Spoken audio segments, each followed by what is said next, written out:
شهر رمضان الذي أنزل فيه القرآن আল্লাহ তাআলা বলেন, এই রমাদান মাসে আমি আল্লাহ রব্বুল আলামিন কুরআনুল কারীম অবতীর্ণ করেছি, নাজিল করেছি। রমাদান মাস শুধু রমজান মাস নয়, রোজার মাস নয়, বরং কুরআন অবতীর্ণ হওয়ার মাস। বলেন সুবহানাল্লাহ। আল্লাহ বললেন, আমি আল্লাহ এই রমাদান মাসে আমি আল্লাহ তাআলা কুরআন অবতীর্ণ করলাম, কুরআন নাজিল করলাম। হুদাল লিন্নাস, আমি আল্লাহ কুরআন নাজিল করলাম মানুষের হিদায়াতের জন্য। মানুষ এই কুরআনের পথ, এই কুরআনের দিক নির্দেশনা নিয়ে মানুষ কুরআনের পথে চলবে, হিদায়াতের পথে চলবে। কুরআন দ্বারা মানুষ হিদায়াত হবে। বেঈমান আর নাফরমান মুশরিকরা এই কুরআনের উপরে ঈমান আনবে, কালমা পড়ে মুসলমান হবে। এজন্য আল্লাহ বললেন, হুদাল লিন্নাস, আমি আল্লাহ মানুষের হিদায়াতের জন্য এই কুরআনকে বানাইলাম। ওয়া বাইয়িনাতিম মিনাল হুদা ওয়াল ফুরকান, এই কুরআন এমন একটা কুরআন, এই কুরআন হিদায়াতের জন্য সুস্পষ্ট দলিল। এই কুরআন দেখিয়া কত বড় বড় বৈজ্ঞানিক, কত বড় বড় বেঈমান, ওরা চাঁদ নিয়ে গবেষণা করতে গিয়া, সূর্য নিয়ে গবেষণা করতে গিয়া এক পর্যায়ে নিজের গবেষণার মধ্যে ভুল পাইয়া 1400 বছর আগে যে আমার আল্লাহ আসমান জমিন পৃথিবী বানাইছেন, আমার আল্লাহ চন্দ্র নক্ষত্র বানাইছেন, ওই 1400 বছর পূর্বে আমার মায়ার নবী বিশ্বনবী রহমাতান লিল আলামিন, যেই নবী আমার শাহাদাত আঙ্গুল ইশারা করিয়া চন্দ্র 2 খণ্ড হয়ে গেছিল। বৈজ্ঞানিকরা এই চন্দ্রকে নিয়ে গবেষণা করতে করতে বৈজ্ঞানিকরা ওই চাঁদের কাছে গিয়া দেখলেন, ওই 1400 বছর পূর্বে নবী মুহাম্মদুর রাসূলুল্লাহ নামে একজন পয়গম্বর, আখিরি জামানার একজন পয়গম্বর, শাহাদাত আঙ্গুলে ইশারা করিয়া চন্দ্রকে 2 খণ্ড করেছে। বৈজ্ঞানিকরা চাঁদের কাছে গিয়া দেখে, ওই চন্দ্রের ভিতরে এখনো পর্যন্ত সেই ফাটলের দাগ আছে। এই নিদর্শনগুলো দেখিয়া হাজার হাজার বড় বড় খ্রিস্টানদের বৈজ্ঞানিকরা কালমা পড়ে মুসলমান হয়ে গেছেন। এজন্য আল্লাহ বললেন, ওয়া বাইয়িনাতিম মিনাল হুদা ওয়াল ফুরকান, ও আল্লাহর গোলাম, এই কুরআনটা হলো হিদায়াতের জন্য সুস্পষ্ট দলিল। ওয়াল ফুরকান মানে সত্য মিথ্যার পার্থক্যকারী। এই কুরআন কি? সত্য এবং মিথ্যা পার্থক্যকারী। যেটা সত্য সেটা সত্য, মিথ্যাকে বিচ্ছিন্ন করে দেয়, এটার নাম কি? কুরআন। আল্লাহ তাআলা বললেন, ওয়া বাইয়িনাতিম মিনাল হুদা ওয়াল ফুরকান, ফামান শাহিদা মিনকুমুশ শাহরা ফালইয়াসুমহু। এবার আল্লাহ তাআলা দুনিয়ার মানুষদের জানা দেয়, হে মানুষ, যারা এই রমাদান মাসকে পাবে, কি মাস পাবে বলেন? যেই বান্দা রমজান মাস পাবে, ওই বান্দা যেন রমজানের রোজাগুলো আদায় করে নেয়। কার আদেশ? আল্লাহ বলে, বান্দা যারা রমজান মাস পাইবা, নবী তো দোয়া করেছেন, আল্লাহুম্মা বারিক লানা ফি রজব ওয়া শাবান ওয়া বাল্লিগনা রমাদান। ও আল্লাহ, বরকত দান করেন রজব আর শাবান মাসে, রমজান পর্যন্ত পৌঁছায় দেন। কারণ সারাটা জীবন গুনাহ করে করে কাটা দিয়েছি। রমাদান মাস পাইয়া এই মাসের মধ্যে লাইলাতুল কদরের নামে একটি রাত পাবো, সৌভাগ্যের রাত। ও দয়ার মালিক, যদি এই রাতে আমি আমার জীবনের গুনাহগুলো মাফ করাই নিতে পারি, আমি ধন্য হয়ে যাব। এজন্য আল্লাহ বললেন, ফামান শাহিদা মিনকুমুশ শাহরা ফালইয়াসুমহু। রমাদান মাস যেই বান্দা পাবেন, এই বান্দা যেন রমজান মাসের রোজাগুলো রাখে। ওয়ামান কানা মারিদান আও আলা সাফারিন ফাইদ্দাতুম মিন আইয়ামিন উখার। আল্লাহ তাআলা বলেন, ও দুনিয়ার মানুষ, তোমাদের জন্য আল্লাহ কত সহজ করে দিলেন। রমাদান মাস পাওয়ার পর যদি কোনো বান্দা অসুস্থ হয়ে যায়, কোনো বান্দা যদি রোগী হয়ে যায়, দুর্বল হয়ে যায়, আল্লাহ বললেন অসুস্থ মানুষের জন্য সুবর্ণ একটা সুযোগ হলো, অসুস্থ মানুষ রমজানের রোজা রমজান মাসে রাখবে না, যখন সুস্থ হবে পরবর্তীতে কাজা করার আদেশ আমার আল্লাহ দিয়ে দিলেন। অথচ আমরা জানি কোনো বান্দা যদি ইচ্ছাকৃতভাবে রমাদানের একটি রোজা কাজা করে দেয়, পরবর্তীতে একটি রোজার বিনিময় 60টা রোজা রাখার আদেশ করেছেন। আবার এই 60টা রোজা 1 মাসে 10 দিন, আর 1 মাসে 10 দিন, আর 1 মাসে 10 দিন, এইভাবে হবে না, লাগাতার ধারাবাহিকভাবে আল্লাহ আদেশ করলেন 60টা রোজা একটা রোজার বিনিময়। অথচ আল্লাহ অসুস্থ ব্যক্তিদের জন্য একটা সুবর্ণ সুযোগ দিলেন, ওয়ামান কানা মারিদান আও আলা সাফারিন ফাইদ্দাতুম মিন আইয়ামিন উখার। যেই বান্দা রমজান মাসে অসুস্থ থাকবে, রোজা রাখার মতো ক্ষমতা থাকবে না, ওই বান্দার জন্য আমার আল্লাহর আদেশ, আগে সুস্থ হয়ে নাও, তারপরে তুমি রোজা 30টা দিনের মধ্যে 30টা দিন কাজা করলেই চলবে, একটার বিনিময়ে 60টা লাগবে না। সুবহানাল্লাহ পড়তেন। আবার আল্লাহ বললেন আও আলা সাফারিন ফাইদ্দাতুম মিন আইয়ামিন উখার। কোন মানুষ যদি রমজান মাসে ব্যবসায়িক কাজে কিংবা বিভিন্ন কাজে সফরের অবস্থায় থাকে, মুসাফির থাকে, আল্লাহ বললেন জার্নিং করা বড় কঠিন, গাড়ির জার্নিং করা বড় কষ্টকর, জার্নিং বড় কঠিন, এজন্য আল্লাহ বললেন কেউ যদি মুসাফির অবস্থায় থাকে, এমতো অবস্থাও তার জন্য রোজা মাফ। কেউ যদি বাণিজ্য কাজে দেশের বাইরে যায়, 10 দিন 15 দিনের সফর, আল্লাহ বললেন আরে গোলাম, তুমি যদি মুসাফির অবস্থায় থাকো, এই মুসাফিরের জন্য আল্লাহ রব্বুল আলামিন আদেশ করলেন তুমি চাইলে রমজান মাসের রোজা রাখিও না, যখন তুমি বাড়িতে মুকিম হয়ে যাবা তখন রোজাগুলো আদায় করে নিবা। একটার বিনিময়ে 60টা নয়, 30 দিন রোজা হইলে 30টা আদায় করলে যথেষ্ট।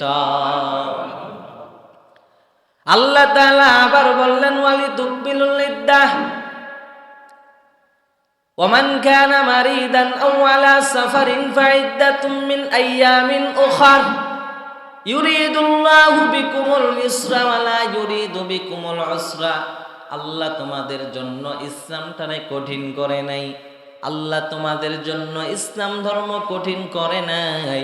তুমি 1 মণ বোঝা বহন করতে পারবা, আল্লাহ তোমার জন্য 2 মণ বোঝা মাথায় ওঠা ফরজ করে নেই। তুমি 5 ওয়াক্ত নামাজ পড়বা, 5 ওয়াক্ত নামাজ তোমার জন্য যথেষ্ট। আল্লাহ প্রথম তো 50 ওয়াক্ত নামাজ ফরজ করেছিলেন রে বাবা। 50 ওয়াক্ত নামাজের অফার নিয়ে যখন বিশ্ব নবী আমার রহমতের নবী আল্লাহর সাক্ষাৎ শেষ করে মেরাজের রজনী ভ্রমণ শেষ করিয়া নবী যখন সামনে দিয়ে আসতেছেন, পথের মধ্যে পয়গম্বর মূসা আলাইহিমুস সালামের সাথে সাক্ষাৎ। জলিলুল কদর পয়গম্বর মূসা নবী বলেন, ও রহমতের নবী মুহাম্মাদুর রাসূলুল্লাহ, আল্লাহ যে আপনাকে ডাকলেন, আল্লাহ আপনাকে কি হাদিয়া দিলেন? এবার রহমতের নবী বলেন, আমার আল্লাহ আমার উম্মতের জন্য 50 ওয়াক্ত নামাজ ফরজ করলেন। দৈনিক আমার উম্মতের উপরে 50 ওয়াক্ত নামাজ ফরজ। মূসা নবী বলেন, সর্বনাশ, ও নবী মুহাম্মদ সাল্লাল্লাহু আলাইহি ওয়াসাল্লাম, আমার উম্মত তো 3 ওয়াক্ত নামাজ ঠিক মতো আদায় করে না, আর আখেরি জামানার উম্মত এরা তো 50 ওয়াক্ত নামাজ কখনোই আদায় করতে পারবে না রে নবী আমার। নবী বললেন কি করব? পয়গম্বর মূসা আলাইহিস সালাম বললেন, পয়গম্বর আল্লাহর কাছে গিয়ে আপনি নামাজটা কমায় নিয়ে আসেন। নবী আমার আল্লাহর কাছে গিয়া বলেন, ও মালিক, আমার উম্মত আখির জামানার উম্মত, আমার উম্মত বড় দুর্বল, আমার উম্মতের হায়াত কম, মাত্র 50 থেকে 60 বছর হায়াতের গড়। ও মালিক, 50 ওয়াক্ত নামাজ আমার উম্মত আদায় করতে পারবে না, কমাইয়া দেন। আল্লাহ বললেন 5 ওয়াক্ত কমাইলাম, 45 ওয়াক্ত ফরজ। আবার মূসা নবীর সাথে সাক্ষাৎ হয়ে গেল। এইভাবে কমাইতে কমাইতে যখন 5 ওয়াক্ত নামাজ আল্লাহ তাআলা ফরজ করলেন, এবার মূসা নবী বলেন, ও নবী আমার, আপনি আবার যান এই 5 ওয়াক্ত থেকে আরো কিছু কমাইয়া নেন। এবার রহমতের নবী বলেন, ও পয়গম্বর মূসা, আমার বড় লজ্জা হয়, আমি যদি আবার আল্লাহর কাছে যাই, আল্লাহ যদি আমার উপরে বেজার হইয়া এই 5 ওয়াক্ত নামাজও কেড়ে নেয়, তাহলে আমার উম্মতের জন্য জাহান্নাম অনিবার্য। ও পয়গম্বর মূসা, না না, এই 5 ওয়াক্ত নামাজ আমার উম্মতের জন্য যথেষ্ট হয়ে গেল। এবার নবী ঘোষণা দেয়, আল্লাহ বলেন, ও নবী, আপনার উম্মত যদি সময় মতো 5 ওয়াক্ত নামাজ আদায় করে নেয়, আমি আল্লাহ পাক 50 ওয়াক্ত নামাজের সওয়াব দান করব। আর কোন বান্দা যদি ভুলবশত 1 ওয়াক্ত নামাজ কাজা আদায় করে, আল্লাহ বলেন, ও নবী আমার, শুধু 1 ওয়াক্ত নামাজের গুনাহ আমি আল্লাহ লিখব। কি বুঝলেন আপনারা? 5 ওয়াক্ত নামাজ আদায় করলে সওয়াব কয় ওয়াক্ত? তাহলে 1 ওয়াক্ততে 10 গুনাহ হইলে 1 ওয়াক্ত মিস করলে 10 ওয়াক্তর গুনাহ হওয়া দরকার ছিল যুক্তি অনুযায়ী। কিন্তু আল্লাহ বললেন সওয়াবের ক্ষেত্রে 5 ওয়াক্ত হইলে 50-এর সওয়াব দিব, গুনার ক্ষেত্রে মাত্র 5 ওয়াক্ত। 1 ওয়াক্ত বাদ দিলে 1 ওয়াক্তের গুনাহ, 2 ওয়াক্ত বাদ দিলে 2 ওয়াক্তের গুনাহ, 5 ওয়াক্ত বাদ দিলে 5 ওয়াক্তের গুনাহ। কিন্তু 5 ওয়াক্ত আদায় করলে সওয়াব কয় ওয়াক্তের? 50 ওয়াক্তের। তাহলে আমরা শ্রেষ্ঠ উম্মত না? এরে নবীর উম্মতের দল, এজন্য আল্লাহ তাআলা বললেন, ইউরিদুল্লাহু বিকুমুল ইউসরা ওয়ালা ইউরিদু বিকুমুল উসরা। ইসলাম ধর্ম তো সহজ ধর্ম, তোমাদের জন্য কঠিন ধর্ম না। ওয়ালিতুকমিলুল ইদ্দাতা, তোমরা তোমাদের সংখ্যাগুলো পূর্ণ করে নিবা। তোমরা যদি অসুস্থ থাকো, তোমরা যদি সফর অবস্থায় থাকো, পরবর্তী সময়ে যখন তোমরা ঘরে ফিরে আসবা, তোমাদের যদি 30টা রোজা হয় অথবা 29টা রোজা হয়, সংখ্যাগুলো পূর্ণ করে নিবা। মানে সফর থেকে ফিরে এসে অথবা সুস্থ হলে 30টা রোজা হইলে 30টা রাখবা, 29টা রোজা হলে কয়টা রাখবা? 29টা। ওয়ালিতুকমিলুল ইদ্দাহ ওয়ালিতুকাব্বিরুল্লাহ আলা মা হাদাকুম। আল্লাহ রাব্বুল আলামিন আবার জানা দেয়, ও মুমিনের দল, ঈদের দিন তোমরা তাকবীর বলবা। কি বলবা? আল্লাহু আকবার, আল্লাহু আকবার, লা ইলাহা ইল্লাল্লাহ, আল্লাহু আকবার, আল্লাহু আকবার, ওয়ালিল্লাহিল হামদ। ও বান্দা, আল্লাহর বরত্বের গুণগান গাইবা, তোমরা তাকবীর গাইবা। ওয়ালিতুকাব্বিরুল্লাহ আলা মা হাদাকুম ওয়া লাআল্লাকুম তাশকুরুন। আর আল্লাহ বললেন, আখিরি শেষ টাইমে আল্লাহ বললেন, উপরে যতগুলো নেয়ামত আছে, আল্লাহ যে তোমাদের উপরে দয়া করিয়া, আল্লাহ যে তোমাদের অসুস্থতার কারণে রমজানের রোজা মাফ করলো, সফরের কারণে রমজানের রোজা মাফ করলো, এগুলোর বেশি বেশি শুকরিয়া আদায় করো। এরে নবীর উম্মতের দল, রোজা কেমন দামি ইবাদত জানো? নবীজির একজন সাহাবী, সেই সাহাবীর নাম হলো আবু উমামা। কি নাম বলেন? ওয়ান আবি উমামা রাদিয়াল্লাহু তাআলা আনহু قال আতাইতু রাসূলুল্লাহি সাল্লাল্লাহু আলাইহি ওয়াসাল্লাম ফাকুলতু মুরনি বিআমালিন ইউদখিলুনিয়াল জান্নাহ। আল্লাহর নবীর সাহাবী নাম হলো আবু উমামা। তিনি বলেন, আমি একদিন আমার নবী, রহমতের নবী, মায়ার নবী, রহমাতাল লিল আলামিনের কাছে গেলাম। আমি আমার নবীর কাছে যাওয়ার পর আমি আমার নবীকে বললাম, ফাকুলতু মুরনি বিআমালিন ইউদখিলুনিয়াল জান্নাহ। ও নবী আমার, আমাকে এমন একটা আমলের কথা বলে দেন, এমন একটা আমলের কথা আমাকে জানাইয়া দেন, ইউদখিলুনি আল জান্নাহ, যেই আমলটা আমাকে জান্নাতে নিয়ে যাবে। সাহাবী কি বললেন? ও নবী আমার, এমন একটা আমলের খবর আমাকে দেন, যেই আমলটা আমি করলে আমি সরাসরি জান্নাতে যেতে পারবো। এবার নবী ডাক দিয়া বললেন, ইউদখিলুনি আল জান্নাহ ফাকালা আলাইকা বিস-সাওম ফাইন্নাহু লা ইদলা লাহু। এবার রহমতের নবী আমার জানায় দেয়, তুমি রমজান মাসের রোজা রাখো, কারণ রমজান মাসের রোজার বরাবর কোনো আমল নাই। নবী আমি জান্নাতে যেতে চাই, আমল বলে দেন। কোথায় যেতে চাই? জান্নাতে যেতে চাই, আমল বলে দেন। নবী বললেন, আলাইকা বিস-সাওম, তুমি রমজানের রোজা রাখো। ফাইন্নাহু লা ইদলা লাহু, রমজানের রোজার মতো দামি ইবাদত আর নেই। সাহাবী বললেন, সুম্মা আতাইতুহু সানিয়া, দ্বিতীয়বার আবার নবীর কাছে আসলাম, আবার নবীকে প্রশ্ন করলাম, নবী আমার, মুরনি বিআমালিন ইউদখিলুনি আল জান্নাহ, এমন একটা আমলের কথা বলেন যে আমলটা করলে আমি জান্নাতে যেতে পারবো। নবী দ্বিতীয়বারও আমাকে বললেন, আলাইকা বিস-সিয়াম, তুমি রমজানের রোজা রাখো। প্রথমবার গেলেন, কি আমল দিলেন? রমজানের রোজা, কারণ এর মতো বরাবর কোনো আমল আর নাই। দ্বিতীয়বার গেলেন, নবী বললেন রমজানের রোজা। তাহলে যদি আমরা রোজা রাখতে পারি, এই রোজাই আমাদেরকে জান্নাতে নিয়ে যাবে। 2 জুম্মার আগের জুমা, যেদিন আমি রমজানের প্রথম পর্বের আলোচনা করেছিলাম, রমজানের প্রথম পর্বের আলোচনা করার পরে মধ্যখানে আমি শবে বরাতের 2টা বয়ান ঢুকাইছিলাম। আপনারা যারা আমার ধারাবাহিক বয়ান শুনেন, আগে আগে আসেন, তারা বলতে পারবেন। আমি বলেছিলাম কুরআন এবং রোজা বান্দার জন্য আল্লাহর কাছে সুপারিশ করবে, এবং কুরআন আর রোজার সুপারিশ আল্লাহ গ্রহণ করবেন এবং বান্দাকে জান্নাতেও দিবেন।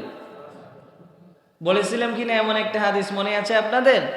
কুরআন বলবে আল্লাহ রাতে আমি ঘুমাইতে দিই নাই, রোজা বলবে দিনের বেলা আমি তাকে খাইতে দিই নাই, স্ত্রী সহবাস থেকে বিরত রেখেছি। ফাশাফিনি ফি, আল্লাহ আমার সুপারিশ আপনি কবুল করেন। ক্বালা ফায়ুশাফআন, আল্লাহ বলবেন এই বান্দা যেহেতু রোজাদার ছিল, যাও, এর বিনিময় জান্নাত দান করলাম। তাহলে রোজার বরাবর কোনো কি নেই, এমন নেই। এবার আরেকটি হাদিস শুনেন, আল্লাহ নবী সাল্লাল্লাহু আলাইহি ওয়াসাল্লামের সাহাবী আবু হুরায়রা রাদিয়াল্লাহু তাআলা এই হাদিসটা বর্ণনা করেছেন। وعن أبي هريرة رضي الله تعالى عنه قال ثلاثة لا ترد دعوتهم الإمام العادل والصائم حتى يفطر ودعوة المظلوم। আল্লাহ নবী রহমতের নবী সাইয়্যিদুস সাকলাইন ইমামুল মুরসালিন বিশ্বনবী মানবতার দূত রহমতের নবী বলেন, 3 ব্যক্তির দোয়া আমার আল্লাহ ফেরত দেয় না। কয় ব্যক্তি? 3 ব্যক্তি দোয়া করবেন আর আমার আল্লাহ তাদের দোয়া ফিরায়া দেন। আমার আল্লাহ লজ্জা পায়। আমার আল্লাহ 3 শ্রেণীর মানুষের দোয়া কখনো ফেরত দেন না। এই 3 ব্যক্তি দোয়া করতে দেরি, আরশের মালিক কবুল করতে দেরি করে না। 1 নাম্বার আল ইমামুল আদিল, নেই পরে শাসক। যেই বান্দা রাষ্ট্রনায়ক, যেই বান্দা দেশের রাষ্ট্রনায়ক, এই বান্দা যদি দিনদার হয়, এই বান্দা যদি নামাজি হয়, এই বান্দা যদি পরহেজগার হয়, এই বান্দা যেই দোয়া করবে কবুল করবেন কে? 2 নাম্বার ওয়াসাইমু হাত্তা ইফতিরা, রোজাদার যখন ইফতার গুলো সামনে নিয়ে আল্লাহর কাছে দোয়া করে, আল্লাহ আপনি আমার দোয়া কবুল করেন, সারাটা দিন কিছু খাই নাই, ক্ষুধার্ত অবস্থায় আছি রে আল্লাহ, এখনো সময় হয় নাই, খাবারের অনুমতি নাই, পেটে অনেক ক্ষুধা, ও মালিক কিন্তু তোমার হুকুম, এখনো খাবারের অনুমতি পাই নাই। আল্লাহ তাআলার নবী বলেন, ওয়াসাইমু হাত্তা ইফতিরা, রোজাদার যখন ইফতারগুলো সামনে নিয়ে ইফতারের আগ মুহূর্তে রব্বে কাবার দরবারে দোয়া করেন, আমার আল্লাহ ওই বান্দার দোয়া কবুল করে নেয়। 3 নাম্বার ওয়া দাওয়াতুল মাজলুম, জুলুম প্রাপ্ত ব্যক্তি, অত্যাচারিত হইয়া গরিব মানুষের জমি যারা দখল করে নাই, আছে না নাই? গরিব মানুষ হোক আর ধনী হোক, ক্ষমতায় আসলে জমি দখল করে নেই, একদল ক্ষমতায় আসলে আরেক দলের জমি দখল করে, আরেক দল ক্ষমতায় আসলে আরেক দলের জমি দখল করে। এমন হয় কি হয় না আমাদের দেশে? হয় কি হয় না? তো যাদের জমি কাগজ যার জমি তার, তাই না? কি বলেন? হয়তোবা আপনি জোর করে দখল করে নিলেন, দুই হাত পেলে নিলেন, এটা আপনার ব্যর্থতা, এটা আপনি জুলুম করলেন। কি করলেন? জুলুম করলেন। এই অত্যাচারিত ব্যক্তি যদি আল্লাহর কাছে ফরিয়াদ করে, আল্লাহ তুমি তাকে দেখে নিও, আল্লাহ পাক তাকে দেখেই ছাড়বেন। এজন্য আল্লাহর নবী যখন মুআজ ইবনে জামালকে ইয়ামানের গভর্নর হিসাবে নিযুক্ত করলেন, নবী আমার মুআজ ইবনে জামালকে বললেন, এ মুআজ ইত্তাকি দাওয়াতাল মাজলুম, তোমাকে আমি ইয়ামানের গভর্নর শাসক হিসাবে নিযুক্ত করলাম। ইয়ামানের মানুষ তোমার কাছে বিভিন্ন বিচারের সালিশ নিয়ে আসবে রে মুআজ। ও মুআজ সাবধান, তুমি ইয়ামানের মানুষের উপরে জুলুম করবা না। ঘুষের টাকা খাইয়া, তুমি ঘুষের টাকা খাইয়া বিচারের রায় পরিবর্তন করবা না। ইত্তাকি দাওয়াতাল মাজলুম, তুমি মাজলুমের ফরিয়াদকে তুমি ভয় করবে। ফা ইন্নাহা লাইসা বাইনাহা ওয়া বাইনাল্লাহি হিজাব, কারণ মাজলুমের মাঝে আর আমার আল্লাহর মাঝে কোনো পর্দা থাকে না। মাজলুম বদদুয়া করতে দেরি, আল্লাহ কবুল করতে দেরি করে না। কয় শ্রেণীর মানুষের দোয়া আল্লাহ ফেরত দেন না? কয় শ্রেণীর মনে আছে? এক নাম্বার কি নেই পরায়ণ শাসক, দুই নাম্বার ওয়াসাইমু হাত্তা ইফতিরা, রোজাদার যখন ইফতার গুলো সামনে নিয়ে রব্বে কাবার দরবারে দোয়া করে, আল্লাহ কি করে নেন? তিন নাম্বার ওয়াদাওয়াতুল মাজলুম, অত্যাচারিত ব্যক্তির দোয়া, অসহায় মানুষের দোয়া আমার আল্লাহ কি করে নেয়। এজন্য অসহায় মানুষকে কষ্ট দিবেন না, গরিব মানুষকে কষ্ট দিবেন না। 1 বিঘা জমির জন্য মারামারি করবেন না। ভাই আপনার তো অনেক জমি আছে, আপনি 1 টাকা জমির জন্য কেন মারামারি করতেছেন? কি দরকার? জমি আপনার কবরে যাবে? বুঝে না মনে হয়, বয়ান বুঝতেছেন না আমার। জমি আপনার কবরে যাবে, টাকা পয়সা কবরে যাবে, আপনার ঈমান আর আমল আপনার সাথে যাবে, আর কিছুই আপনার কবরে যাবে না। এজন্য কেউ কারো উপর জুলুম করব না। গরিব মানুষ ধনীদের উপরে জুলুম করব না, ধনীরাও গরিবদের উপরে জুলুম করব না। জুলুম ধনীরা করে এমন না, গরিবরাও অনেক সময় জুলুম করে মুখের টারামির কারণে। করে কি করে না? শুধু যে বড় লোকরা জুলুম করে এমন না। জুলুম এমন একটা জিনিস যে কোনো মানুষ করতে পারে। হয়তোবা কেউ ক্ষমতার জোরে করে, হয়তোবা কেউ প্রভাবশালীর জোরে করে, হয়তোবা যে আমরা 5-6 ভাই আছি, আমাদের সাথে মারামারি করার এলাকায় কি আছে? এই যে একটা লাঠির সাহস আছে না নাই আপনাদের এলাকায়? এই লাঠির সাহসে কি করে? জুলুম করে। জুলুম করা যাবে? কথা বলেন না কেন? আমরা তাহলে কি করব না? জুলুম করব না। এই একটা গেল হাদিস। এবার আসেন রমজান সম্পর্কে আরেকটা হাদিস আমি বলি। ক্বালা রাসূলুল্লাহ সাল্লাল্লাহু আলাইহি ওয়াসাল্লাম, মান সামা রমাদান ওয়া আরাফা হুদুদাহু ওয়া তাহাফফাযা মিম্মা কানা ইয়ামবাগি লাহু আইয়াতাহাফফাযা ফীহি কাফফারা মা ক্বাবলাহু। আল্লাহর নবী রহমতের নবী বলেন, কোন বান্দা যদি রমজান মাসের রোজা আদবের সাথে রাখতে পারে, কিসের সাথে? আদবের সাথে রমজান মাসের রোজা রাখিয়া কাউকে গালিগালাজ করলো না। নবী অন্য হাদিসে বলেন, মাল্লাম ইয়াদা কাউলা যুর ওয়াল আমালি বিহি ফালাইসা লিল্লাহি হাজাতুন ফি আইয়াদা তাআমাহু ওয়া শারাবা। আল্লাহর নবী রহমতের নবী বলেন, যেই বান্দা রমজান মাসের রোজা রাখিয়া যেই বান্দা মেজাজ সারে ঠিক রাখতে পারলো না, হট মেজাজ আছে না নি, রমজান মাসের রোজা রাখছে, এখন স্ত্রীর উপরে সেকেন্ডে সেকেন্ডে ঝগড়া, এই এটা কেন করল না, মানে রোজা রাখছে না, বুঝেন না, ভাবসাব মনে হয় জোর করে রাখতেছে, একটা ভাবসাব বুঝেন না, খেটকেটা মেজাজ আছে না নাই মানুষের, মানে রোজা রাখছে মানে কি, সে বিশাল ব্যাপার, বুঝেন না কথা, মানে বিশাল ব্যাপার, এখন মেজাজ বড় করা, কাকে কি বলতেছে কোনো খবর নাই, ওর একটা বাহাদুর হয়ে গেছে, এমনটা করা যাবে না। রমজান মাসে রোজা রেখে গালিগালাজ করা যাবে না। গালিগালাজ তো অল টাইমের জন্য হারাম, সর্বাবস্থায় হারাম, কি হারাম না? রমজান মাসে কেউ যদি গালিগালাজ করে, রমজান মাসে কেউ যদি মিথ্যা কথা বলে, তার রোজার ফরজিয়ত আদায় হবে? রোজা যে তার উপরে ফরজ ছিল এটা আদায় হয়ে যাবে, কিন্তু রমজানের রোজাটা রেখে যে সওয়াব পাইতো, সেই সওয়াব একটা মানুষের উপরে রমজানের রোজা ফরজ কি ফরজ না? একটা মানুষ রমজান রোজা রাখে কিসের বিনিময়? যে আমি জান্নাত যেন পাই। কিন্তু রোজা রেখে যদি গালিগালাজ করেন জান্নাত পাবেন না। রোজা রেখে আপনার ফরজিয়ত আদায় হয়ে যাবে। বুঝেন তো মাসালা, বুঝতেছেন তো? রোজার ফরজিয়ত কি হয়ে যাবে? আদায় হয়ে যাবে। কিন্তু রোজাটা রেখে যে কোনো লাভ হওয়ার একটা আশা ছিল, ওই লাভটা আর কি হবে না? হবে না। এজন্য নবী বললেন আদবের সাথে রমজান মাসের রোজা রাখবা, মেজাজটারে ঠান্ডা রাখবা, কথায় কথায় স্ত্রীর সাথে ঝগড়া করবা না। স্ত্রী বলল আজকে তেল নাই, মেজাজ গরম হয়ে গেছে। রমজান মাস তো, টাকা পয়সা হয়তো হাতে কম, মেজাজ কি হয়ে গেছে? করা হয়ে গেছে, এখন স্ত্রীর সাথে লাগাই দিছে ঝগড়া। হ্যাঁ, এরকম লোক আছে না এই সমাজে? তো আল্লাহ নবী বলছেন আদবের সাথে রমজান মাসের রোজা রাখতে হবে, সময়ও কম। এবার আসেন আরেকটি হাদিস বলি। আল্লাহর নবী রহমতের নবী অন্য হাদিসে বলেন ক্বালা রাসূলুল্লাহ সাল্লাল্লাহু আলাইহি ওয়াসাল্লাম মান সামা রমাদান ঈমানান ওয়া ইহতিসাবান গুফিরা লাহু মা তাকদ্দামা মিন যামবিহি। আল্লাহর নবী রহমতের নবী বলেন কোন বান্দা যদি ঈমানের সাথে সওয়াবের নিয়তে রমজান মাসের রোজা রাখে, আমার আল্লাহ রব্বুল আলামিন তার পেছনের সব গুনাহ মাফ করে দেয়। পেছনের গুনাহ মাফ করার দ্বারা উদ্দেশ্য হলো পেছনের যত সগীরা গুনাহ ছিল আল্লাহ মাফ করে দিবেন, কবিরা গুনাহ তাওবা ছাড়া মাফ হয় না। এই জন্য আপনারা নামাজের পরে পড়বেন আস্তাগফিরুল্লাহ রাব্বি মিন কুল্লি যামবি ওয়া আতুবু ইলাই। আপনি যদি নামাজের পরে তাওবা করতে পারেন তাহলে আপনার সগীরা গুনার সাথে সাথে কবিরা গুনাহগুলো মাফ করবেন কে? কবিরা গুনাহ তাওবা ছাড়া কি হয় না? কবিরা গুনাহ তাওবা ছাড়া মাফ হয় না। সগীরা ছোটখাটো গুনাহগুলো আপনি যদি রমজান মাসে রোজা রাখেন আল্লাহ মাফ করে দেন।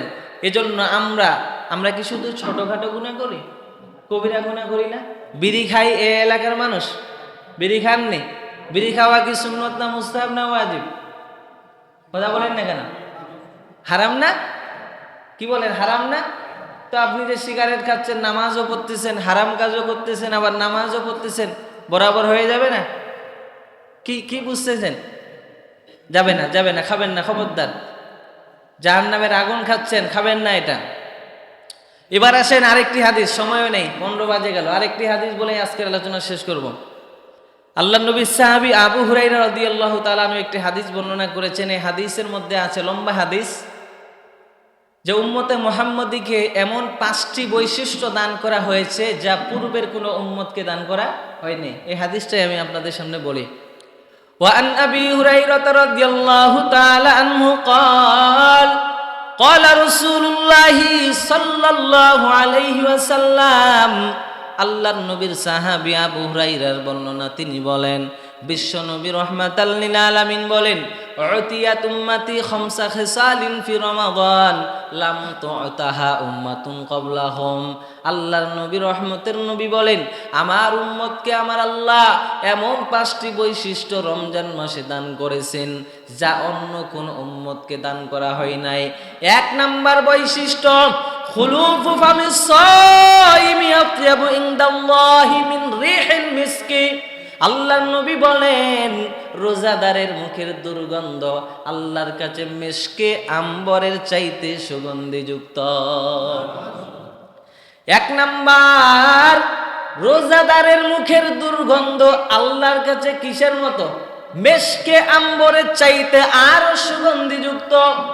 2 নাম্বার, ওয়া তাস্তাগফিরু লাহুমুল মালাইকা হাত্তা ইফতিরু। আল্লাহর নবী রাহমাতাল লিল আলামিন বলেন রোজাদাররা যতক্ষণ পর্যন্ত ইফতার করেন আল্লাহর ফেরেশতারা তাদের জন্য মাগফিরাতের দোয়া করতে থাকেন। অন্য হাদিসে পাওয়া যায় গর্তের পিপিলিকা পর্যন্ত তাদের জন্য মাগফিরাতের দোয়া করেন। সুবহানাল্লাহ বলেন না যে?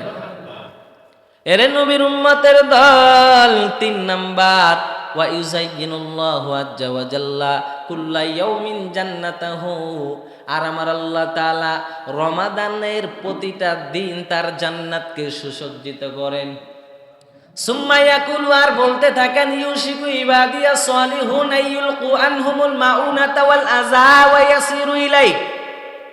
আর আল্লাহ জান্নাতকে সাজায় আর বলে জান্নাত অতি শীঘ্রই তোমার ভেতরে ওই যে লাইলাতুল কদর বা শবে বরাতের রাতে তাদের নামের তালিকা করা হয়, যারা 1 বছরের মধ্যে দুনিয়ার জমিন থেকে বিদায় নিয়ে চলে যাবে। বলছিলাম শবে বরাতের বয়ানে, 1 বছরের মধ্যে যারা দুনিয়ার জমিন থেকে বিদায় নিবে তাদের নামের তালিকা আল্লাহ কাকে দেয়? মালাকুল মউত আজরাইল আলাইহিস সালামকে দেয়। ক্বালা তাউবনু ইয়াসার ইযা কানাত লাইলাতুন নিসফি মিন শাবান দুফিয়া ইলা মালাকিল মউতি সাহিফা ফায়ুকালু ইকবিজ মান ফি হাযিহি সাহিফা। আল্লাহ পাক আজরাইল আলাইহিস সালামের কাছে একটা তালিকা দিয়ে বলেন, রে আজরাইল, এই তালিকার ভিতরে যাদের নামটা আছে তুমি এই 1 বছরের ভিতরে ফেব্রুয়ারির 2 তারিখে